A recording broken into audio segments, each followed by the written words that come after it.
Comic Palooza is almost here. It's going down June 20th to the 22nd at the George R. Brown Convention Center. Comic Palooza is a must-do for me every summer. You have comic book fans, movie fans, wrestling fans, anime fans, and so many other fandoms, usually dressed up in their best costumes, all under one roof for Texas's biggest pop culture fest. And once you're inside, there is so much to do, like celebrity panels, interactive experiences, tons of exhibitors, and more. Check it all out and buy your tickets now at comicpalooza.com/CityCastHouston.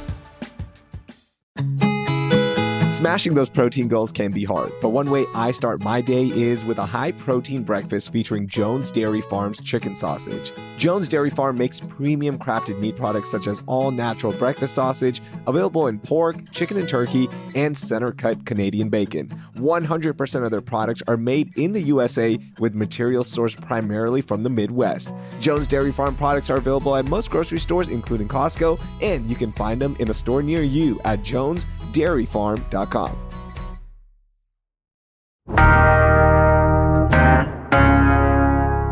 Today on CityCast Houston, Montrose Boulevard was going to get a big makeover to make the city's most walkable neighborhood, well, walkable. But that project has drawn some of the biggest protests against Mayor Whitmire so far. I'm bringing on Dominic Anthony Walsh with Houston Public Media to break it all down. It's Tuesday, June 10th. I'm Raheel Ramzanali, and here's what Houston's talking about. Dominic, usually if a street is getting a big multi-million-dollar makeover, the community would be excited. But that's not the case with Montrose Boulevard. Why is it so controversial? The plan has been somewhat contentious even before the recent developments under Mayor John Whitmire. You know, this project was in the works for years, and the original plan included 10-foot wide shared use paths for cyclists and pedestrians, the reduction of the width of car lanes in the interest of traffic safety, and critically, removing dozens of existing trees while also planting some new ones. There was a group formed called Save the Montrose Live Oaks, and they actually gathered more than 8,000 signatures on an online petition. As you might gather from their name, they were upset about the plan to remove some of these live oaks along the street. So it was contentious. That original plan was moving forward. Then Mayor Whitmire took office. He put the entire thing on hold. And the new plan gets rid of a lot of those elements that we talked about before. There are no longer shared use paths on both sides of the boulevard. Instead, there are sidewalks in certain parts, only one side of the street, up to 6 feet wide. It maintains the width of the car lanes. Opponents of the revised plan call it the car tree plan, because in their eyes, it prioritizes cars and trees. And you know, the less bikeable, slightly less walkable nature of this new plan has drawn even more contention than the original plan did. So contention kind of throughout the process, but really ramped up recently as the plan has been revised.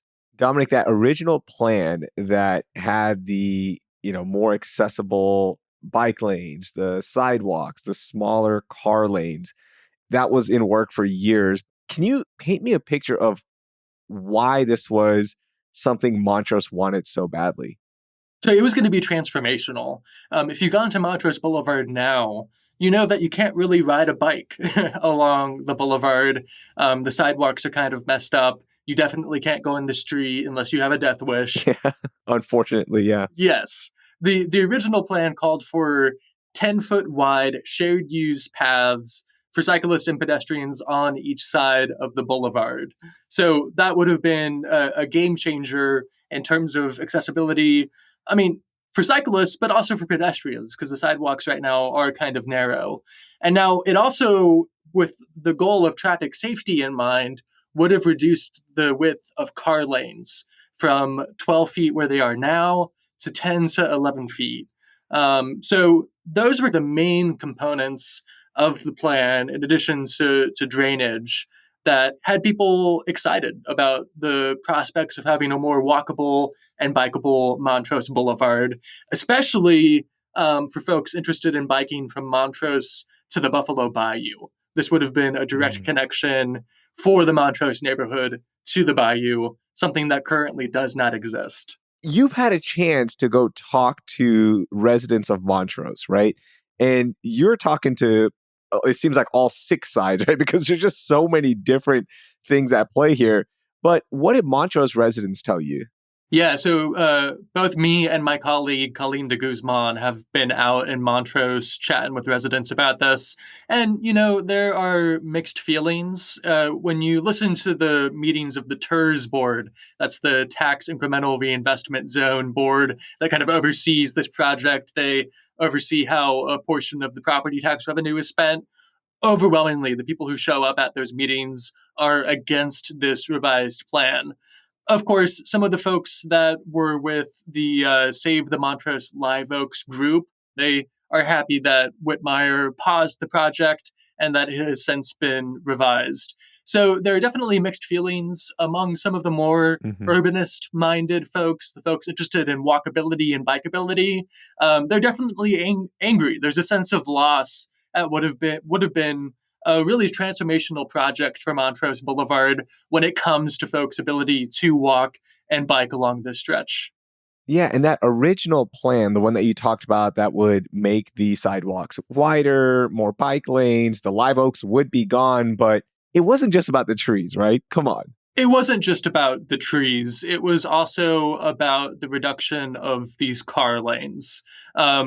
It might be oversimplifying it to say simply that folks want to be able to drive fast. That is part of their argument. But, there's also arguments that the folks who didn't like the original plan would make about emergency vehicles not being able to move through the area as fast as they would like. Whitmire repeated those claims, and they even said that it was an unsafe design because it narrowed the lanes. Of course, research and data shows that narrowing lanes in this way, putting a street on what's called a road diet, does increase safety, especially for pedestrians. It slows traffic to the actual speed limit often. And so there are kind of mixed claims about the safety of these relative plans, but it really does boil down to Yeah. some of the folks who didn't want the lanes to be, reduced. They wanted to just be able to drive fast through this area. They see it as a thoroughfare and maybe don't consider as much the pedestrian use, the kind of local use of this particular path. That seems so unfair that a mayor comes in, undoes everything that they've been working for to get this new project underway to make Montrose more walkable and, accessible for everyone. And he just comes in and says, all right, guess what I'm going to do? I'm going to replace the TERS board and they're going to have it my way. How are the residents reacting? I mean, so we touched on the reaction a little bit. I mean, the folks who want a walkable, bikeable area are upset. And this isn't an isolated story, right? After Whitmire got into office, he unveiled what he calls his guiding mobility principles. And they are maintaining the number and width of car lanes, providing safe sidewalks and pedestrian crossings, and ensuring reliable service for emergency responders. Now, that first point is big, right? Maintaining the number and width of car lanes. That's what we saw with the Montrose Boulevard project. And we've seen this across the city. And there's been similar reaction every time from folks who do want walkable and bikeable areas. As soon as he took office, he made changes to Houston Avenue, just northwest of downtown, ripped up curbs and medians that were installed with the goal of making the street safer for motorists, public transit users, and pedestrians. In February, the city walked back a plan for Antoine Drive in Northwest Houston. Very similar to Montrose Boulevard, the project moving forward now has Yeah. wider car lanes, no shared use paths for cyclists or pedestrians. And then in March, we saw the Austin Street bike lane in Midtown, uh, completely ripped up, slightly walked back. It'll now be a one-way, unprotected bike lane. And then, of course, he's cast shadows at 11th Street and the Heights and the protected bike lanes and road diet project up there. And we've seen this clash between folks who want a walkable, bikeable city and Whitmire and certain of his supporters who want cars to be able to drive fast and have concerns about some of this infrastructure and its impact on cars. We've seen this play out over and over again, and I think Montrose Boulevard is kind of one example of that.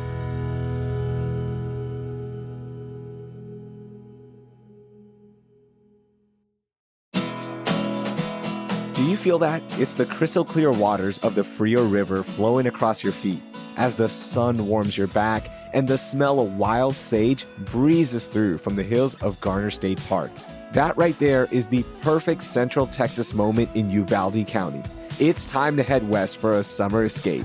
Whether you're hiking under a painted Texas sky, floating around quiet river bends, or just breathing deep as you soak in the peace of the Texas Hill Country, this is a place to slow down, to play longer, and to laugh louder. Generations of Texans have found their peaceful escape in Uvalde County, and now it's your turn. Start planning your trip at visituvaldecounty.com. Uvalde County, escape to serenity.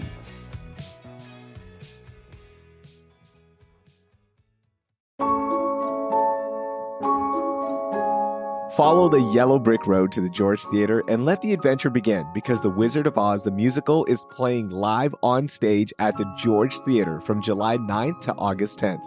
I can already hear myself singing Somewhere Over the Rainbow as I step into the land of Oz with Dorothy, the Scarecrow, the Tin Man, and the Cowardly Lion in this beloved classic. Here's the best part. They have sensory-friendly performances, closed caption performances, an all-ages performance on August 9th, and matinee and evening shows, as well as one double feature day where they'll screen the film. How cool is that?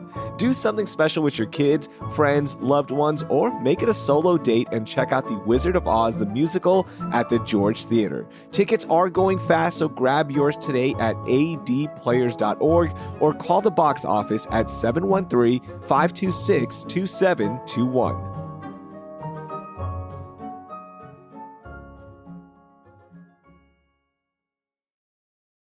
So I'm sure during this process, Mayor Whitmire held a lot of meetings and heard from stakeholders, whether it be, people who wanted the faster lanes, people who wanted bike lanes, more accessibility. What were those meetings like, if there were meetings? So Whitmire was relatively hands-off in terms of the meetings that led to these changes. The role he played was actually overhauling this TERS board. So this was a group of 7 people who oversee the local board and make these decisions. About a year ago, he replaced 4 of those 7 board members. And just in March, he replaced the other 3. So he's completely overhauled the board. The vote happened in between those 2 installments of new board members, and the majority that he appointed were the same folks who, revised the plan. I think it's important to point out that when it comes to who was chosen for the TERS board by Whitmire, he did not consult the area council member Abby Kamen, and that is a break in the way that TERS board members are often chosen. Abby Kamen represents Montrose. She has said that she's concerned about the loss of institutional knowledge on the TERS with these replacements. Yeah. Instead, Whitmire consulted Sue Lovell. She served on the city council over a decade ago as an at-large council member, so not representing Montrose specifically, although she is a long-term resident. And Sue Lovell is very happy about the revisions. She was excited about these new board members who she helped choose. And so, there's also some contention in how Whitmire chose the people who then held the meetings and made the decisions to revise the plan. Dominic, why are these TERS so important? Well, they oversee the spending of a portion of property tax revenue, and these are big projects that they oversee. For example, this first segment of the Montrose Boulevard project that's under construction now is going to cost about $18 million. Which, by the way, is higher than what it was supposed to cost before the redesign. It started at $14 million. Whitmire paused it. It ballooned to $18 million. Setting that aside, the rest of the project, the second segment of Montrose Boulevard, is going to cost about $50 million. And so that kind of gives you a sense of the scope of these projects that the TERS boards oversee. They are highly localized. They oversee revenue for specific areas. They aren't directly democratically elected. They are appointed by the mayor.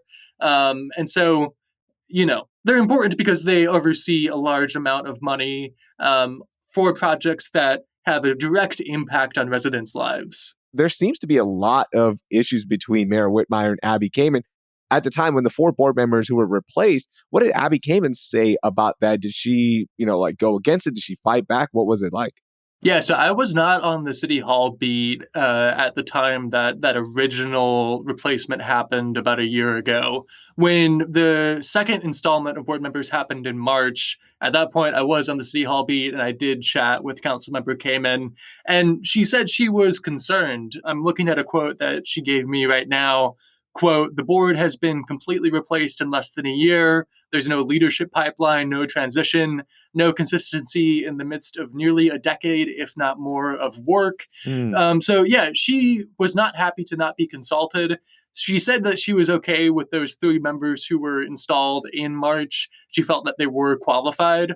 But, yeah, overall, she's concerned that, in this TERS, which often has years-long processes to get projects done, there are no members who have been there for all of those years of planning for these projects.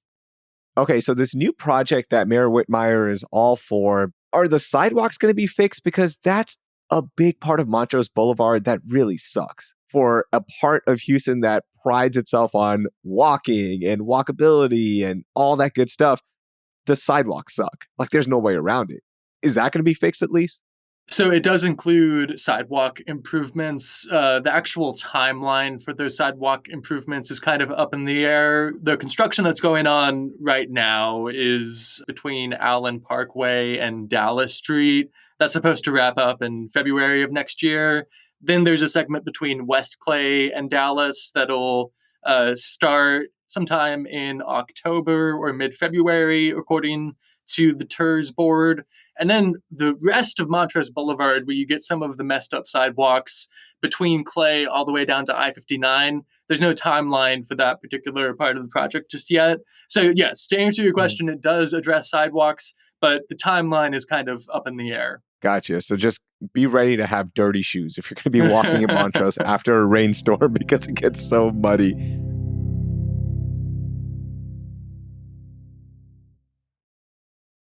This episode is sponsored by Friskies, who would like to tell your cats hi. Now, if that didn't get your cat's attention, there is one thing that always does the trick. Just pour some Friskies crunchy food in the bowl and you'll hear those paws come running. Works every time. With so many Friskies choices, you can always bring your cats running from their secret napping spots. There's always more to explore. See for yourself at friskies.com or visit your local store. This episode is brought to you by San Pellegrino.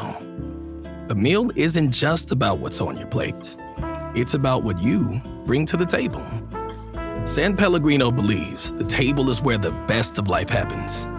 That's what makes gathering around it so rich and rewarding. And with their unique sparkling natural mineral water, San Pellegrino brings its best so you can bring yours. I want to take a step back and zoom out a little bit here. What do you think rebuilding Montrose Boulevard is really about? Drainage is something we have not mentioned. Montrose Boulevard has an 80-year-old drainage system. And so, of course, folks who drive along the area know that the road is kind of messed up. Folks who walk along the area know that the sidewalk is kind of messed up. But, when it rains, you might notice some water in the area. But on a day-to-day basis, you don't see underground. And you don't understand that this is an 80-year-old drainage system. And so even when you drive along the section that's under construction right now, you can see these big kind of square pieces of, I don't know if it's concrete or some other material with a circle in the center. That's part of the drainage system update. Yeah. So that's a huge part of what this project is about, is updating the drainage system and then also reconstructing the boulevard itself and improving some of the sidewalks and pedestrian access. Is there any sense of control here or community that comes to mind as well for you when we talk about this project and how it's been redesigned under Mayor Whitmire? Any big themes like that as you reported on it? I mean, I think there's the theme of Whitmire very much exerting control over infrastructure. Like we said, that it's not just Montrose Boulevard, it's been across town. There was not much consultation with community that happened. He didn't even consult with the area council member. He has his guiding mobility principles, and that is what is guiding how infrastructure is built across the city. And it's happening often without community input. We saw the same thing with the Austin Street bike lane. Pretty much no heads up before that was happening, although he said he heard from some community members. So if you ask Whitmire about this, his administration, his office will tell you that they've heard from community members. They've been speaking with community members. I think the question is, how many? And who, and how Yeah. intentionally is this engagement process happening? Because when you go to the TERS board meeting, what you're hearing from the bulk of people who show up is different than what is happening. And so I think that there definitely is some tension between what members of the community who show up to meetings say they want and then what is actually happening. This project kind of gives you an insight into how Mayor Whitmire operates, and it could be a sign of other things to come as well for other neighborhoods that want to make things more accessible, that have bike lanes in mind, that have good pedestrian sidewalks in mind as well. Are other council members or other neighborhood leaders or community groups using Montrose as an example of what's to come in the rest of Houston because of Mayor Whitmire? I think that's an interesting question when it comes to other council members, because there is, I don't want to call it antagonism, perhaps skepticism of bike lanes among some on city council. I think of my area council member, for example. I live in Midtown. My council member is Carolyn Evans Shabazz. And she actually, when Yeah. Houston Public Works under the Whitmire administration made these changes to the Austin Street bike lane in Midtown, initially Evan Shabazz expressed support for the change. She said she had heard concerns from area residents about the bike lane. I have also heard her make comments in the past that are skeptical of bike lanes in general. And so I think it varies from council member to council member in terms of how they feel about this type of infrastructure in general. I think when it comes to council member Kamen, the other project she's worried about in her district is 11th Street in the Heights. Whitmire has made a lot of comments about this really transformational project that was installed only a few years ago, Mhm. protected bike lanes in that area, the road diet, reducing 4 bustling lanes to 3 lanes, including a center turn lane. It's transformed the area. Yeah. And, in chatting with business owners, I've heard people both for and against it, but a lot for it. And I think Councilmember Kamen is hoping that before anything even happens, there will be some intentional community engagement in a way that we have not seen so far. So I think Councilmember Kamen is concerned about other projects in her district after what happened with Mm. Montrose Boulevard. So Mayor Whitmire's plan is underway. As I mentioned, construction started in March. But what is the timeline right now to finish this big revamp of Montrose Boulevard? Yes. So if you've driven Montrose Boulevard between Outland Parkway and Dallas, you know that it is under construction. There's a lot of traffic. That traffic should get a little better by mid-February of next year. That's when that segment is supposed to be complete. But there will be more construction. There's another segment between Dallas and Clay Street, and that is supposed to start somewhere between October and mid-February, according to a spokesperson for the Montrose TERS. They said that some of the storm sewer construction may begin even earlier than October. Mhm. And they say there is no timeline just yet for the segment between Clay and I-59, which is where, of course, the bulk of this project will happen. Dominic, I've got to ask you about the bridges, the iconic bridges that light up, that go over 59, that are part of Montrose. There's been some drama with that as well with the mayor's office. Can you remind us of what happened and what's the latest right now? Yeah, so these lights on these 6 bridges were installed in 2017 Mhm. and have had issues over the years. They no longer work at all.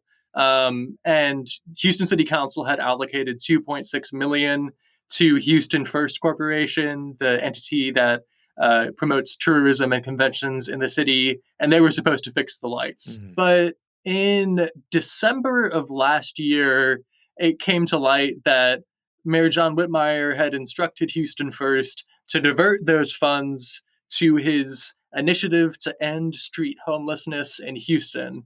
And he said that he took full responsibility for that diversion. So for a number of months, it was unclear what was going to happen with the project to restore the bridge lights.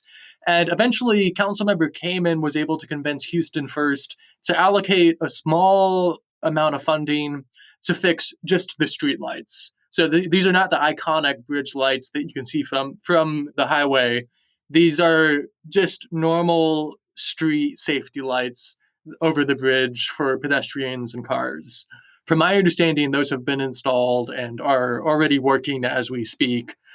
The actual iconic bridge lights, though, that's still up in the air. It remains an open question. I haven't been able to get any answers from the administration about what the plan is for those lights. Other than that, it's not a priority, especially compared to homelessness. They call them decorative and basically make the argument that there are other more important things in the city than what they call decorative bridge lights. So I guess when things are better with the budget that they might come back on, and we'll see. But I don't know if that's going to happen because there's still a deficit. So we might not see these iconic lights anymore. That's what you're telling me. A $107 million deficit, and this administration is focused on efficiency. So we'll see. Dominic, thank you so much for joining us on CityCast Houston. I really enjoyed this conversation. Hey, happy to be here. I've been a fan for a long time. Oh, thank you so much, man. That was Dominic Anthony Walsh, who covers City Hall for Houston Public Media. You can hear his reporting on News 88.7 or at HoustonPublicMedia.com.